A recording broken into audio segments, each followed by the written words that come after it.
সেই ঘরগুলো খাবিয়াতান আমি জনশূন্য করে দিয়েছি, ওজার গৃহ বানিয়ে দিয়েছি, পরিত্যক্ত করে দিয়েছি, বিমা যালামু এই জালেমদের জুলুমের কারণে। ও ঢাকাবাসী, শুধু ঢাকা না, বাংলাদেশে 630টা থানা আছে, কম বেশি প্রায় জায়গায় আমি গেছি, যেখানে যাই দেখি জালেমদের বাড়ি ঘরে আয়াতের সাথে আল্লাহ মিলিয়ে দিয়েছেন, সবগুলো আজ জনশূন্য ওজার গৃহ হয়ে গেছে। কারণ যেখানে জুলুম করা হয় এই জায়গাটা পর্যন্ত আল্লাহ অভিশপ্ত বানিয়ে দেন। এ পর্যন্ত ছিল জালেমদের ব্যাপারে, এরপরের অংশ আল্লাহ দিয়েছেন আমাদের জন্য। আমরা এবার কি নেব এখান থেকে? ইন্না ফি যালিকা লাআয়াতাল লিকাওমিন ইয়ালামুন। এখানে লামে তাকিদ আছে, যারা আরবি গ্রামার জানে তারা টের পাচ্ছেন এই আয়াতটা কত কঠিন। এই নামেন ভাই, নামেন, আপনি এখানে এসে বলেন তো দেখি, আমার কানের কাছে আর একটু জোরে বলেন। আসেন, যেভাবে দাঁড়িয়ে আছেন বসে আছেন শোনা তো যাচ্ছে নাকি? কথাগুলো শোনেন আগে। কি দেখতে এসেছেন আপনি?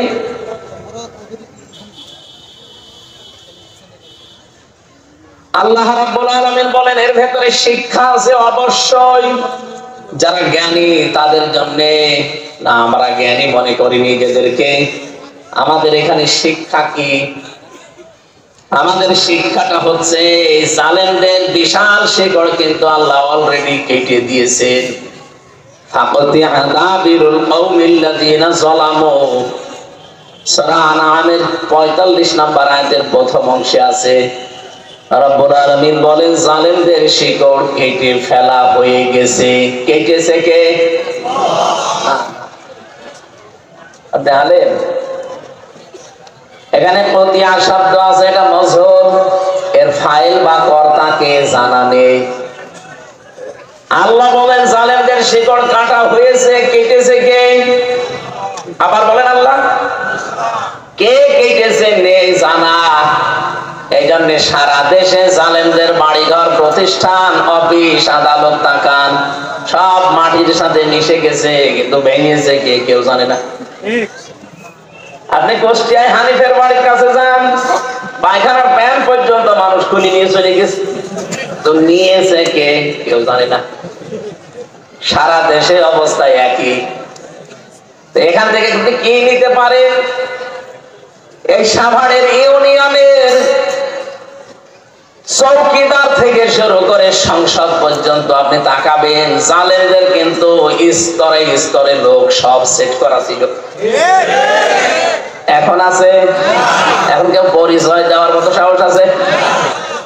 কোথায় পৌঁছিয়েছে আল্লাহ? খালি এই জুলুমের কারণে। কিসের কারণে? আল্লাহ এখান থেকে আমাদেরকে যেন বারবার তাকিয়ে আছে, দুই জায়গায় তাকিদ আছে, ইন্না একটা, লা একটা। আল্লাহ বলেন আমি তাকিদ দিয়ে বলছি, ভালো করে শোনো, অবশ্যই এর ভেতরে শিক্ষা আছে। যারা জ্ঞানী দাবি করো তাদের জন্য। জালেমদের এত বড় শিকড় যদি কেটে আমি নির্বংশ করে দিতে পারি, আজ পৃথিবীতে আবার যারা তোমরা চেয়ারে বসবে তারাও যেন যদি জুলুম করে তাদের বাড়ি ঘরও কিন্তু শ্মশান হয়ে যাবে। এজন্য আমাদের উচিত আমরা অতীত থেকে জালেমদের জীবন থেকে যেন শিক্ষা নেই। সামনে যারা আসবেন, যে আসবেন জনগণের মালিক না, জনগণের সেবক হবে। কথা বলে না কেন? আমরা এরকম সেবকই দেখতে চাই, মালিক দেখতে চাই না।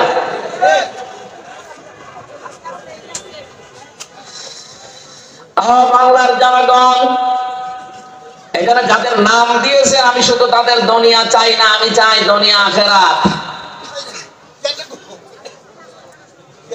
আমাদের এমপি সাহেব, সাবেক এমপি সাহেব এসেছেন, তো ওনার জন্য একটা চেয়ার এখানে।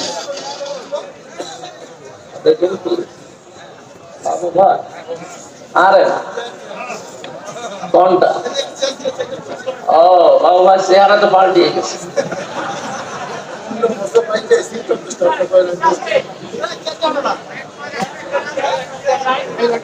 আপনি আমার পাশেই ছিলেন, আপনি 1 নম্বরে ছিলেন, আমি 4 নম্বরে।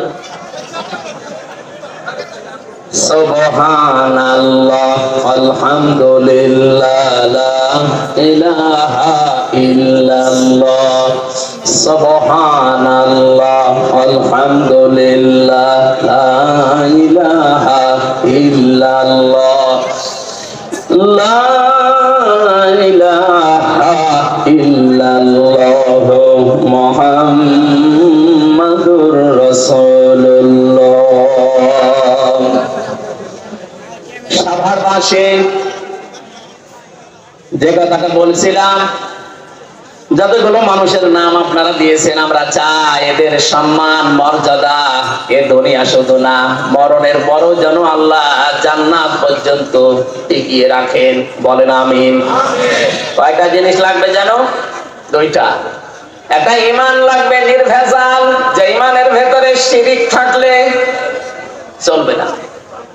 এজন্য আমরা যারা এখানে সম্মান বাড়াতে চাই দুনিয়া আখিরাতে, এমন ঈমান আনা লাগবে, এমন ঈমানের দাবি করা লাগবে যে ঈমানে শিরিক নেই।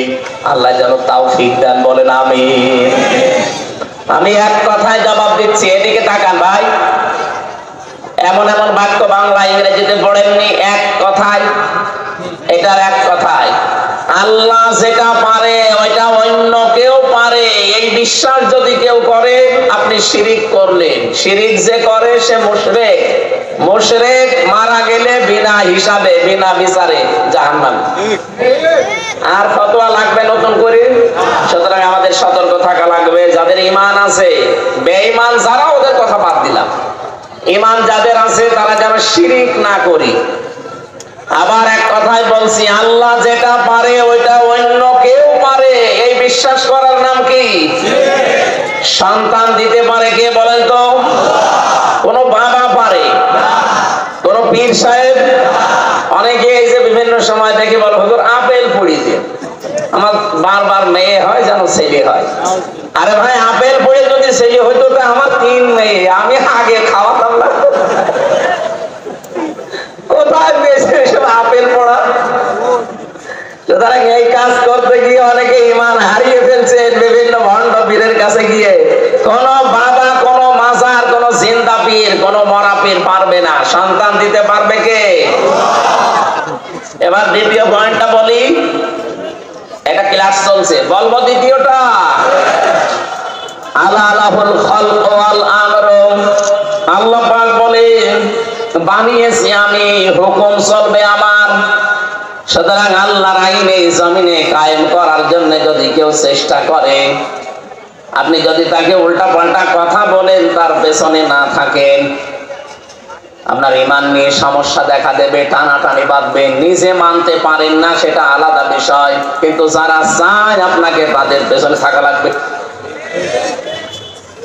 সূরা আরাফের 54 নম্বর আয়াতের মাঝে আয়াতটা আছে, আলা লাহুল খালক ওয়াল আমর।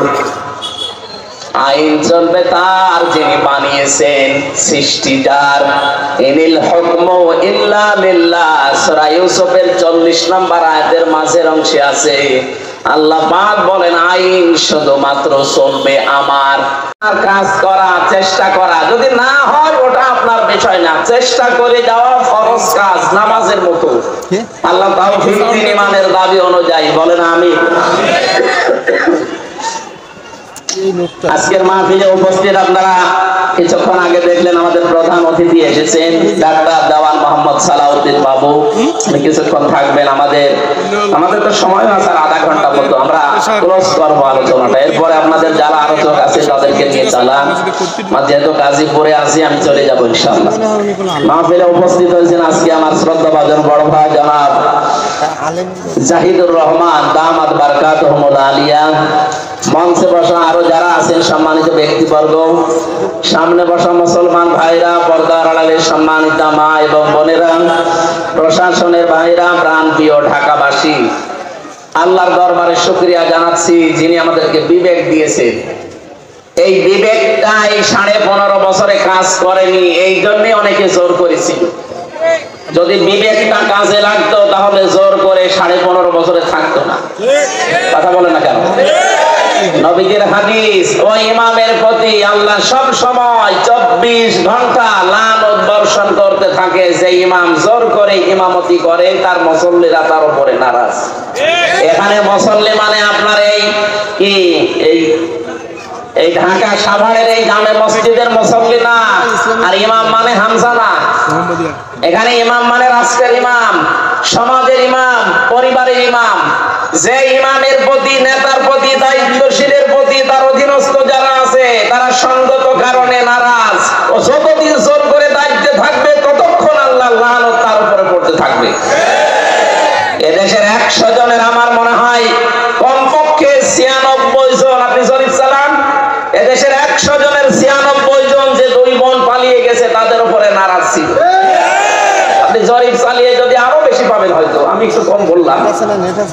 100 জনের 96 জন মুসল্লি যেখানে আপনার উপরে নারাজ, আপনি জোর করে যতদিন ছিলেন বিশ্বাস করেন হাদিস অনুযায়ী আল্লাহ 24 ঘন্টা আপনার উপরে লানত দিয়েছে। দ্বিতীয় পয়েন্ট হচ্ছে, যে মানুষগুলো পৃথিবীতে জালেম হয় তাদের উপরে আল্লাহ নিজে কিয়ামতে মামলার বাদী হয়ে দাঁড়াবে। আপনি টের পাচ্ছেন কি বললাম? এটা সূরা শূরা 25 নাম্বার পারা 6 নাম্বার পৃষ্ঠার 13 নাম্বার লাইনের 42 নাম্বার আয়াতের প্রথম অংশে আছে, ইন্নামাস সাবিলু আলাল্লাযিনা ইয়াজলিমুনান নাস। আল্লাহ কিন্তু ইয়াজলিমুনাল মুসলিমুনা দেননি। এদিকে তাকান, ইয়াজলিমুনান নাস দিয়েছেন। নিশ্চয় যারা এই পৃথিবীর ময়দানে মানুষের উপরে জুলুম করছে ভবিষ্যতেও করবে। যেহেতু ইয়াজলিমুন এটা মুজারি, বর্তমান, ভবিষ্যৎ, প্রেজেন্ট, ফিউচার। প্রেজেন্ট মানে এখন, আর ফিউচার মানে কিয়ামত পর্যন্ত। এই আয়াত কতদিন থাকবে? কিয়ামত পর্যন্ত। কিয়ামত পর্যন্ত এই আয়াতের হুকুম থাকবে। সূরা শূরার এই 42 নাম্বার আয়াতটা পড়লেই কেন যেন আমার ভয় করে। আল্লাহ বলেন, আমি নিশ্চয় কিয়ামতের দিন মামলা দায়ের করব তাদের বিরুদ্ধে যারা মানুষ হয়ে মানুষের উপরে জুলুম করছে এবং ভবিষ্যতেও করবে বলে নিয়ত করছে। আল্লাহ ইয়াজলিমুনা না দিয়ে জালেম শব্দটা যদি দিতেন তাও তো অর্থ হয়ে যেত অন্তত মাঝি বা পাস্ট, অতীতের অর্থ হতো। বর্তমান আর ভবিষ্যৎ দিয়েছেন এই কারণে এখন হয়তো অনেকে করছে না, ভবিষ্যতে অনেকে জুলুম করবে বলে আশা করে আছে যে দাঁড়ান সিয়ার পাই, দেখেন কি করি। এরকম অনেকের মনে নেই আছে। এখানে যারা জালেম এখন করছেন জুলুম, ভবিষ্যতেও যারা করবে, আল্লাহ বলেন আমি নিজে তাদের বিরুদ্ধে কিয়ামতে মামলা দায়ের করব, আমি নিজে বাদী। আমরা যারা মামলা, বিভিন্ন কেস কামের আসামি আছে, এখানে মামলার বাদী যত বড় হয় মামলা তত কঠিন হয়।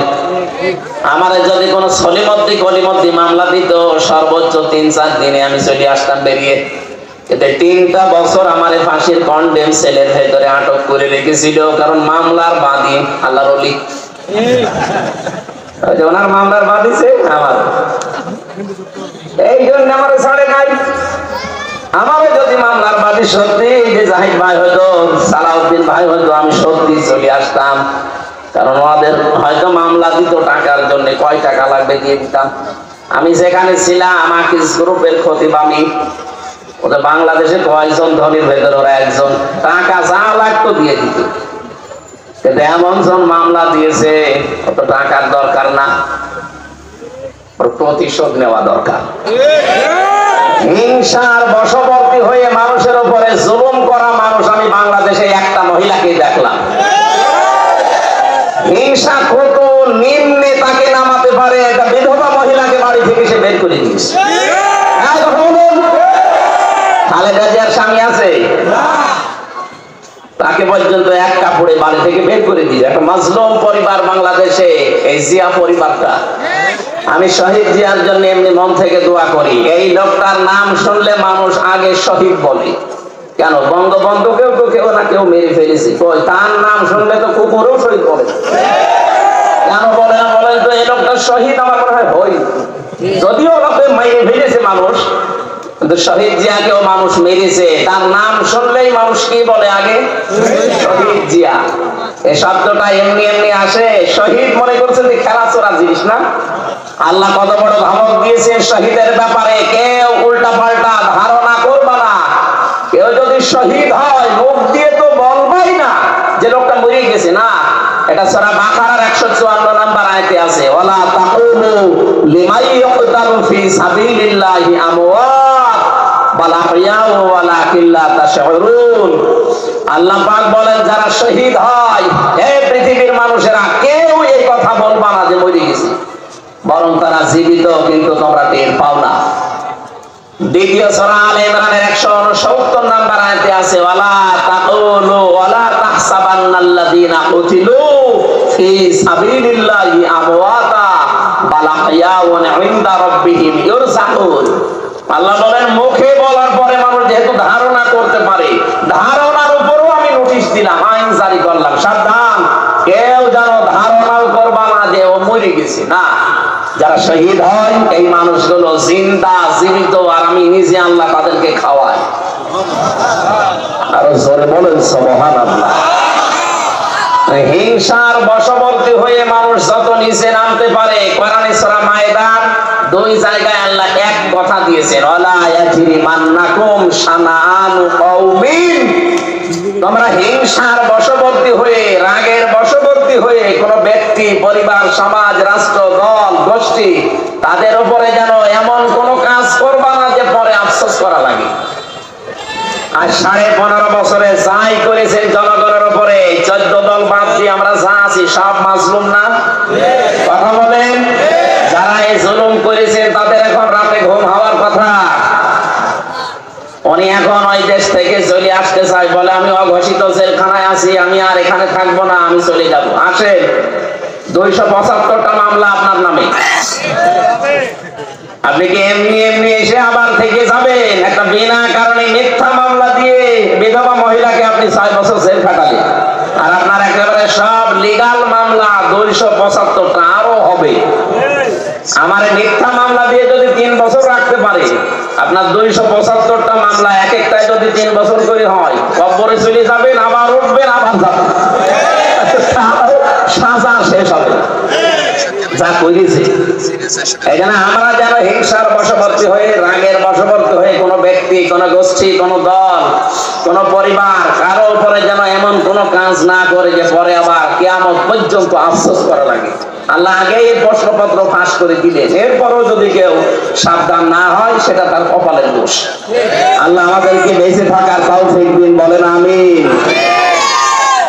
এখানে জালেম যারা, এরা আল্লাহর মামলার আসামি। আমি ওনাকে উদ্দেশ্য করে বলছি এই কারণে, এই 15.5 বছরে যারা জুলুম করেছে, যাদের কারণে মানুষ ঘরে থাকতে পারে নাই, মিথ্যা মামলা দিয়ে, মিথ্যা সাক্ষী দিয়ে বছরের পর বছর অন্তঃপ্রকোষ্ঠে রেখে দিয়েছে।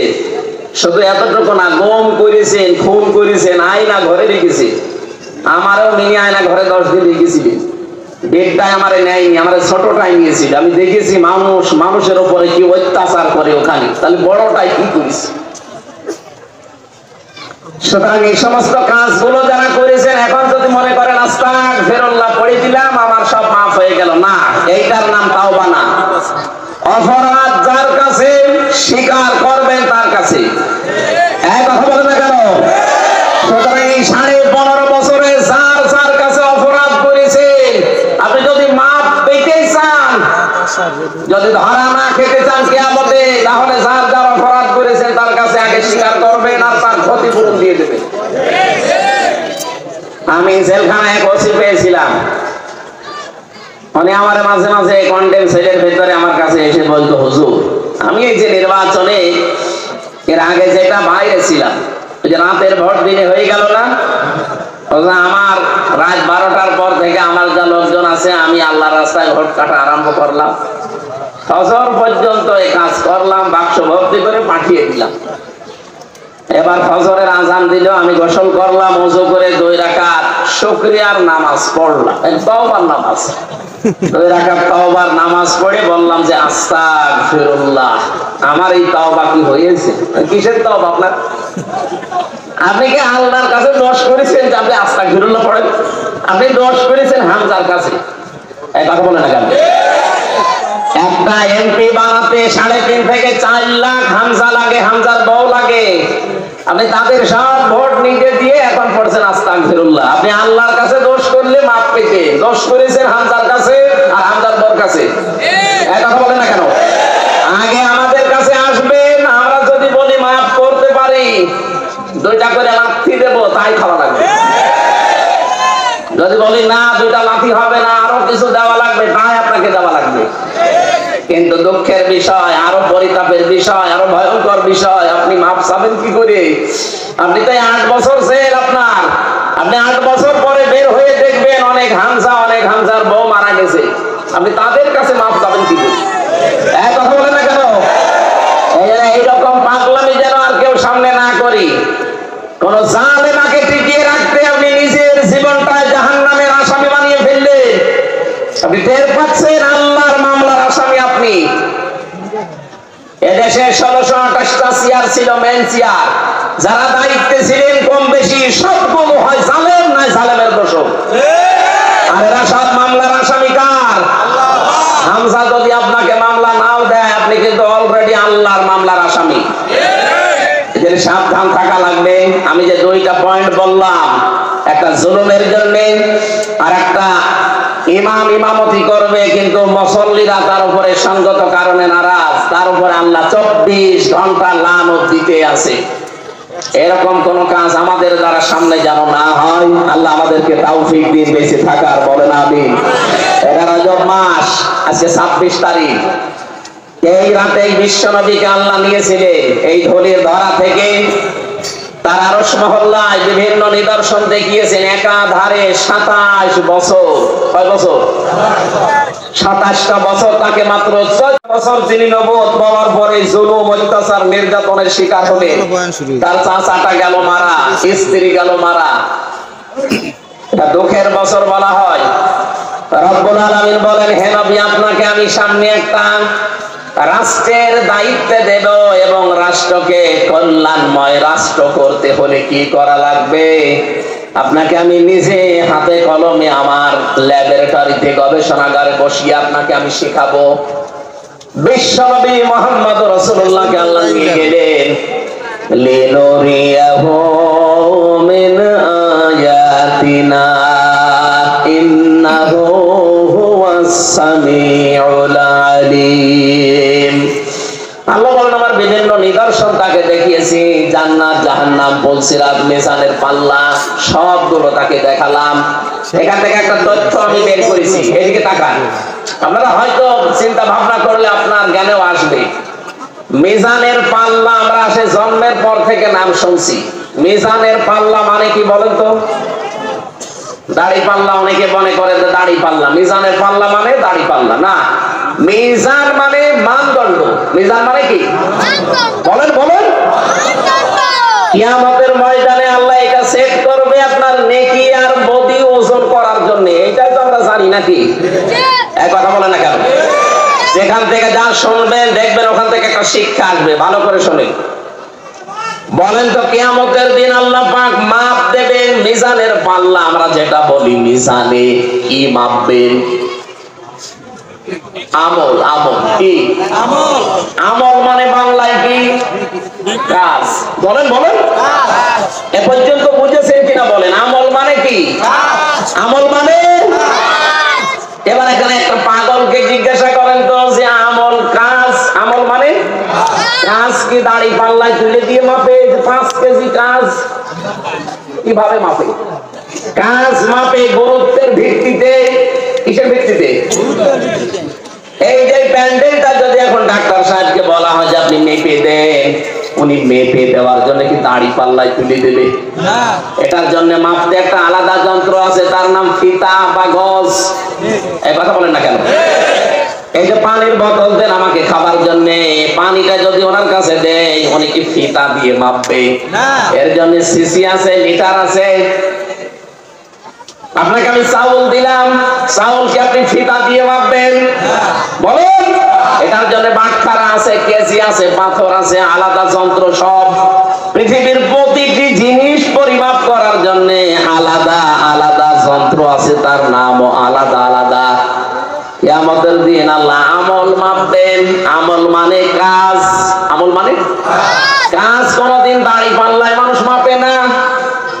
কোনদিন চিন্তা করেছে এই শব্দটা নিয়ে যে কিয়ামতের দিন আল্লাহ মিজান চেক করবে?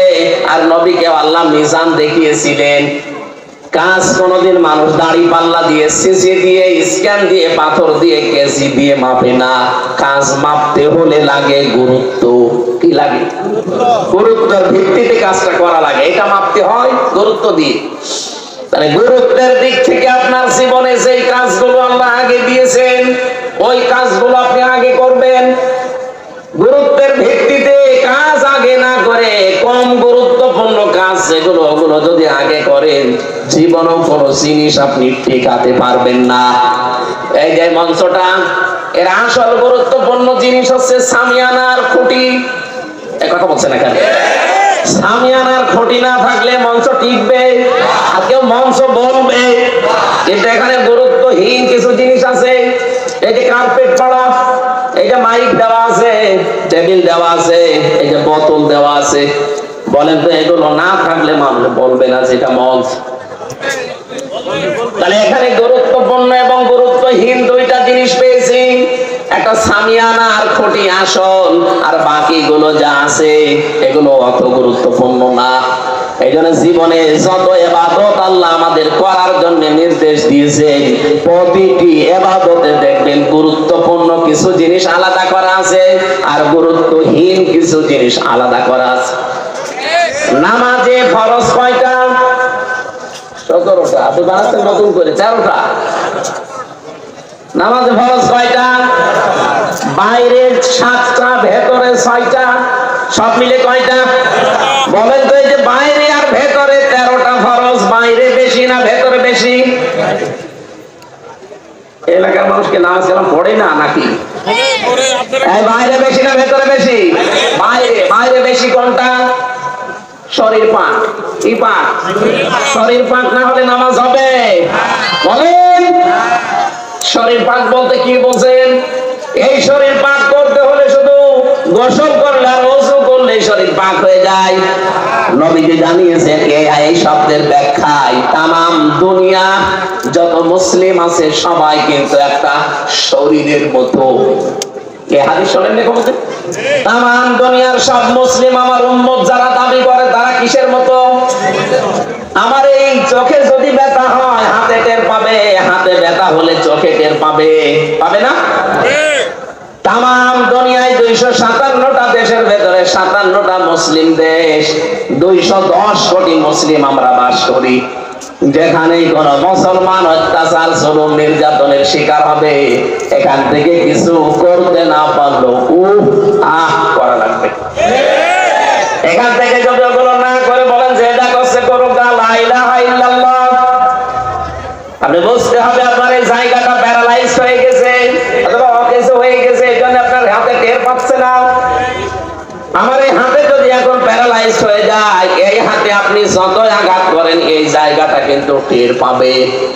আরো জোরে বলেন।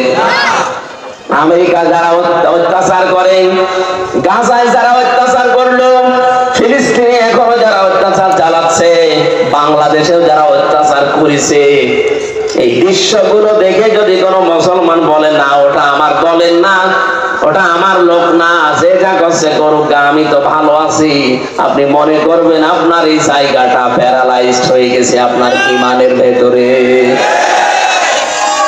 প্যারালাইজ জিনিস যেমন নিজে নড়তে পারে না একজনের সাহায্য ছাড়া, আপনার যে ঈমান, এই ঈমান দিয়ে আপনি জান্নাতেও যেতে পারবেন না। আমার প্রথম পয়েন্ট ছিল আপনার শরীর পাক। এটা আমি বোঝাতে উদাহরণটা আনলাম।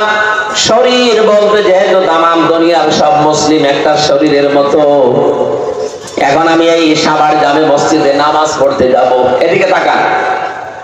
নামাজ পড়তে যাওয়ার সময় দেখি সামনে একজন মহিলা বেপরদা, মাথায় কাপড় নেই, বুকে ওড়না নেই, এমন কায়দায় দাঁড়িয়ে আছে আমি যদি বলি নাউজুবিল্লাহ আস্তাগফিরুল্লাহ, এইভাবে মহিলারা চলাফেরা করে, এই দেখে আমি চলে গেলাম। মনে করেন শাবনূরের মতো একটা মহিলা এরকম বেপরদায় দাঁড়িয়ে আছে, নামাজে দাঁড়িয়ে যদি আপনি সূরা কিরাত তেলাওয়াত করেন আলহামদুলিল্লাহি রাব্বিল আলামিন, আপনি যতই আল্লাহর ওলি দাবি করেন মনে মনে খেয়াল করবেন যে আমি কি দেখে আসলাম। বলেন তো এখন কি ওই শাবনূরকে মেরে ফেলা লাগবে? না, তাকে পবিত্র করা লাগবে। তাকে পবিত্র করার মাধ্যম আল্লাহ দিয়েছেন পর্দা। কি বলেন বলেন? ওকে পর্দা দেওয়ার ক্ষমতা আমার আছে, সালাউদ্দিন সাহেবের আছে না, রাষ্ট্রের আছে, এবং তার দায়িত্বশীল যারা তাদের আছে। সুতরাং এই দায়িত্বশীল গুলোকে দায়িত্বপূর্ণ আচরণ করা দরকার, আর এই রাষ্ট্রকে এমন জায়গায় দেওয়া দরকার রাষ্ট্র যেন তাকে পবিত্র করে পর্দার বিধান দেয়। নামাজে দাওয়াত সমাজ যদি ওইরকম কিছু বাঁধেও, বাঁধবে তো না, বাঁধবে কিন্তু ফাতেমার মতো দেখতে মনে হবে। হযরতে ফাতেমা যখন বাইরে যেতেন তখন যেমন পর্দা করে যেতেন, ওইরকম রাস্তাঘাটে দেখবেন, কিন্তু শাবনূর না, দেখবেন আপনি ফাতেমা। নামাজে দাঁড়াবেন কিন্তু আপনার ওই খেয়াল আর আসবে না, কারণ আপনি দেখে এসেছেন হয় নিজের খালা নাই নিজের মেয়ে। আমার বোঝানোর বিষয় ছিল 13টা বিষয়, যেহেতু ফরজ নামাজের ভেতরে, এই 13টা ফরজের একটা ফরজ আপনি আদায় করেননি, 12টা আদায় করেছেন, আপনার নামাজ হবে? বলেন বলেন। এখন যদি বলেন না 12টা আদায় করলাম, একটা করি নাই, অন্তত 12টা সওয়াব দেন, কি হবে? না, এটা যেমন সহজে বুঝলেন। 14টা ওয়াজিব আছে, যদি আপনি একটাও ছেড়ে দেন আপনার নামাজ হবে, কিন্তু জরিমানা দেওয়া লাগবে, সিজদা কি দেওয়া লাগবে? বলেন বলেন। সুন্নাত আছে 12টা, নামাজ ভেঙে যাওয়ার কারণ আছে 19টা।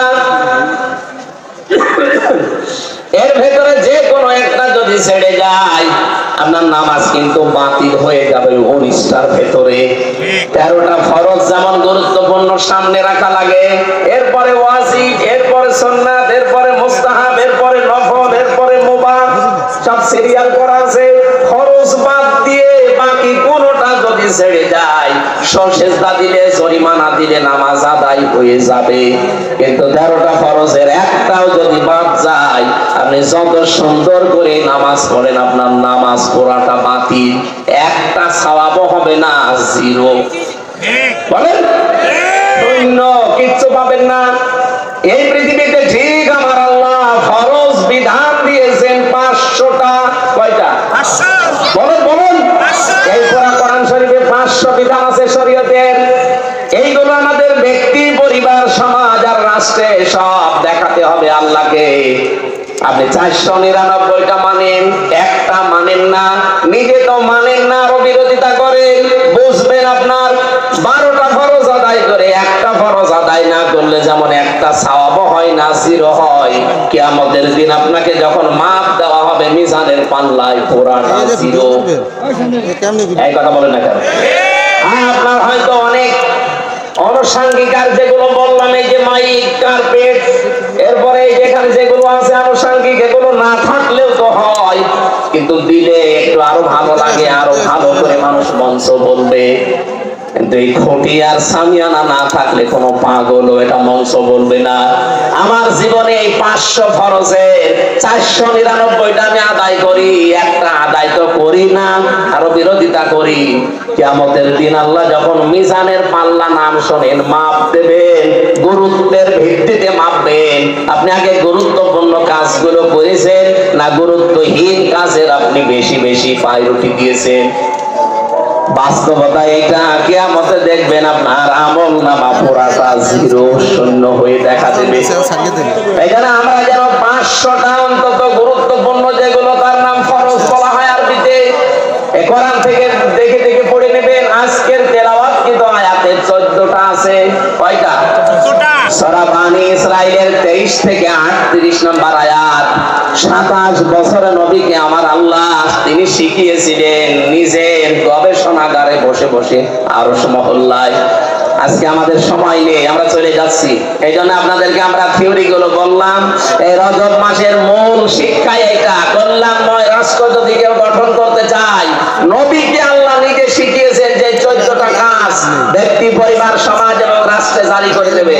আমাদের সামনে এই রাষ্ট্র যদি কল্যাণ এবং শান্তি, স্বস্তি, নিরাপত্তা দিয়ে ঢেকে রাখতে হয়, সূরা বনী ইসরাঈলের 23 থেকে 38 এই 16টা আয়াতের 14টা কর্মসূচি যারা দায়িত্বে আছেন পুঙ্খানুপুঙ্খানুভাবে আপনারা জারি করবেন এই আশা ব্যক্ত করছি।